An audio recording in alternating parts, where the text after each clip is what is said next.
Seguimos con más información. El Salvador es el país de la región centroamericana con la menor tasa de crecimiento y con las proyecciones más bajas. Además, es de los países menos atractivos para la inversión extranjera directa. La última proyección realizada por la CEPAL prevé que la economía local crezca un 2,4% para el cierre de este año.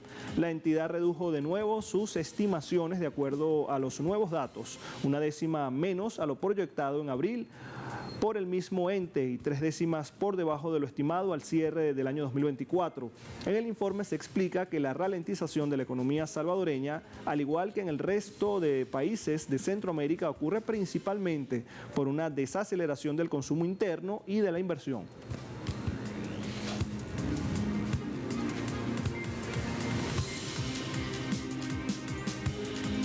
Y según los datos recolectados por organismos mundiales, el motor económico de El Salvador se ha frenado y está en retroceso, tanto así que según su crecimiento está por debajo del resto de los países de la región centroamericana, y aseguran que lo que sí ha crecido en la actual administración es la pobreza extrema. Aquí los detalles desde San Salvador con Roberto Hugo Presa. La economía de los salvadoreños no es buena, dicen economistas locales, quienes coinciden con estadísticas de organismos financieros mundiales como el Fondo Monetario Internacional, que sitúa a El Salvador como la economía más baja de la región, con un crecimiento estimado del 2,5%. Lo más objetivo que hay es que la inversión extranjera no viene, que es el motor que pueda tener Guatemala, que pueda tener Honduras, Nicaragua, y ya no se diga Costa Rica, que es donde más llega.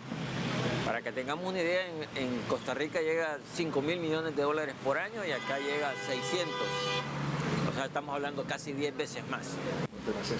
Este economista afirma que lo que ha crecido es el nivel de pobreza. Los 4 gobiernos de derecha bajaron el nivel del 60 al 38% y con la llegada al poder del FMLN se redujo aún más, explica. Luego llegó el gobierno de Funes, que la encontró en 38 y la bajó a 31,8. Hubo una reducción por aumento de salario de 20% y el costo de la vida solo creció 4 y 6% en el área urbana y rural y muchos programas sociales. Será en la baja de 31,8 a 22,8. Es la baja más grande que ha habido y la pobreza más baja en la historia de El Salvador, la que dejó Serén, 22,8. Cifras oficiales revelan que la pobreza extrema ha sido más severa en los últimos 4 años, con un promedio del 25,8%. Con Bukele ya la pobreza subió, es la primera vez, de 22,8 que la dejó Serén a 25,8. Y ese aumento es en la pobreza extrema, fundamentalmente, es decir, en el hambre.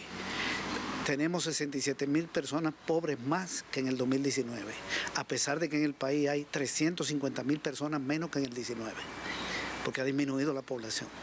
De manera que este es el gobierno que tiene el récord. En los últimos 30 años, 35 años, ningún gobierno ha aumentado la pobreza. Lo más preocupante, afirman economistas, es que la extrema pobreza se ha agudizado y pone en riesgo la soberanía alimentaria de miles de familias.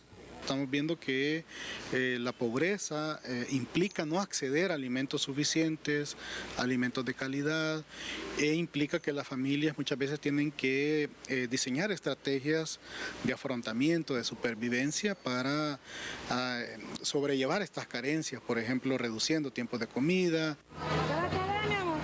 Expertos en temas económicos consideran que el gobierno debe apuntar sus políticas a la población en pobreza extrema, ya que este es un indicador que el modelo de desarrollo económico no está llegando a las familias más vulnerables. Roberto Hugo Presa, Telesur, El Salvador. Ante este panorama, la mayoría de los ciudadanos creen que en El Salvador la economía es el principal problema del país. El 90% de los salvadoreños considera hoy que la economía es el principal problema. En una pesquisa en línea realizada por el diario La Prensa, apenas el 10% de 1.008 personas no consideró la economía como un problema. Aunque según la investigación, la percepción general sobre la situación económica es mejor que en diciembre del año 2022. En la más reciente encuesta de marcas realizada en septiembre a nivel nacional, un 58,9% de los entrevistados dijo que la economía era la principal preocupación. Solo el 17,5% dijo que el país no tenía ningún problema. El 7,5% manifestaron que había un problema social, mientras que 1,8% señaló la política y un 0,7% que era la inseguridad.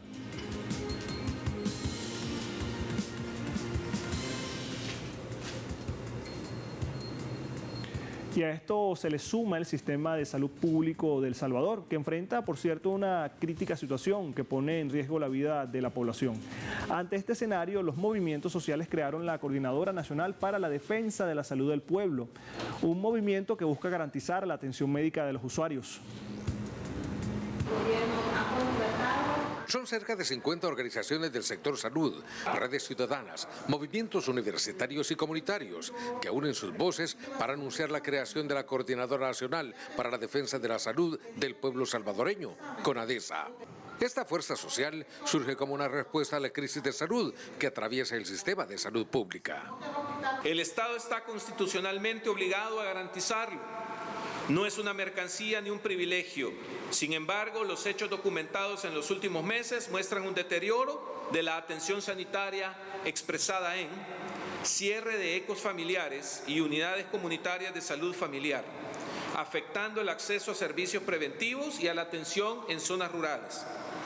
Desabastecimiento reiterado de medicamentos e insumos, tanto en el Ministerio de Salud como en el Seguro Social, que interrumpen tratamientos y obligan a la población a costear su salud con recursos propios. Saturación y retraso de citas. Además, sostienen que las medicinas para pacientes con enfermedades crónicas escasean.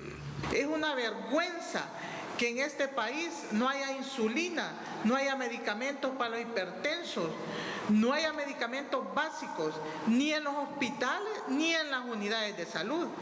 60 años. Este cirujano labora desde hace más de 25 años en el Seguro Social y dice que jamás habían vivido una escasez de insumos y medicamentos en los quirófanos.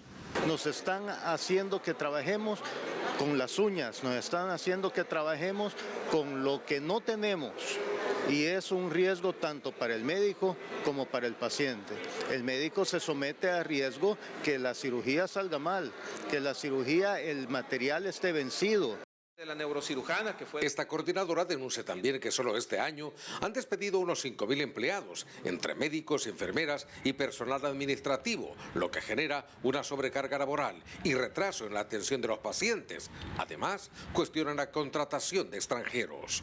Por lo tanto, hacemos el llamado no solamente a los trabajadores a defender el derecho al trabajo y a la salud, sino también a la población en general, ya que si nosotros no defendemos el derecho a la salud, lo vamos a perder. El gobierno reconstruye el Hospital Rosales, el nosocomio público más grande del país, el cual califican como un modelo en la región. Sin embargo, la coordinadora afirma que de nada sirve tener un hospital con diseño de primer mundo si el resto del sistema de salud está enfermo. Roberto Hugo Presa, Telesur, El Salvador. Compartimos más datos. La deuda pública de El Salvador se acerca hoy al monto del Producto Interno Bruto del país, así lo indicó un informe del Banco Central de la Reserva. La deuda se eleva en estos momentos a un valor de 32.200 millones de dólares, cercano al 88% del PIB. El débito en el último año se incrementó en 1.382 millones de dólares frente al alto acumulado en 2024, que fue de 30.898 millones de dólares, lo que lleva a algunos expertos a criticar al gobierno por ser un muy gastador. Los datos del Ministerio de Hacienda precisan que el monto de compromiso representa la deuda del gobierno central, también de empresas públicas financieras y no financieras, y del Fondo de Pensiones, este último valorado por expertos como la caja chica del gobierno. Las obligaciones del sistema de pensiones ejercen una fuerte presión sobre las finanzas públicas, con una participación del 30,2% del PIB, al rebasar los 11.070 millones al mes de septiembre, así lo indicó una valoración sobre el tema del diario El Mundo.